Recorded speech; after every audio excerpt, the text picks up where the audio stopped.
مولانا طارق جمیل صاحب کہاں ہیں؟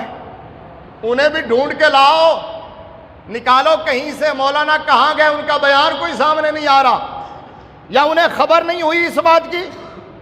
اور صرف آج نہیں، جب بھی ختم نبوت پر حملہ ہوا کبھی وہ نہیں بولے۔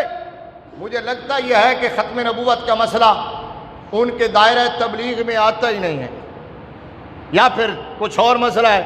اب ہم یہ نہیں کہہ سکتے کہ انہیں خبر نہیں ہو، ان کے موکل تو اتنے تیز ہیں کہ اگر انڈیا کی کوئی لڑکی کسی عالم کا واز سن کے اس پر رد عمل اور ری ایکشن دے تو مولانا کو فوراً پتہ بھی چل جاتا ہے، اور پھر اپنے موکلوں کی ڈیوٹی لگاتے ہیں کہ اس کا نمبر تلاش کرو اور میری بات کرواؤ، اور بات کی، وہ پوری دنیا کے سامنے موجود ہے۔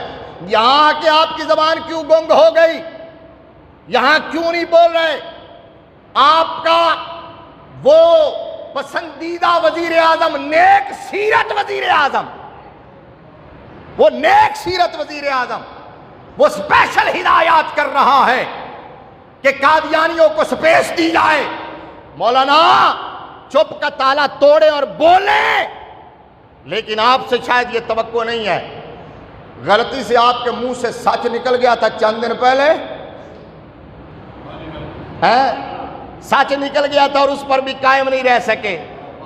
اینکر مافیا کے سامنے گھٹنے ٹیک دیے اور فوراً معافی مانگ لی ہے۔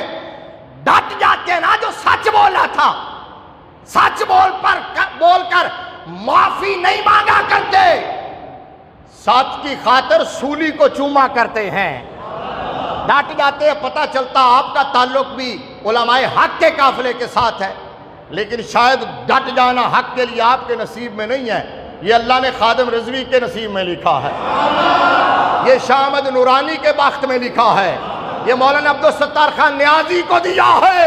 ڈٹ جانا کام علامہ فضل حق خیر آبادی کا ہے، مولانا کفایت علی کافی کا ہے، مجدد الافسانی کا ہے، امام احمد بن حنبل کا ہے، ہاں امام اعظم ابو حنیفہ کا ہے، یا امام مدینہ امام مالک کا کام ہے۔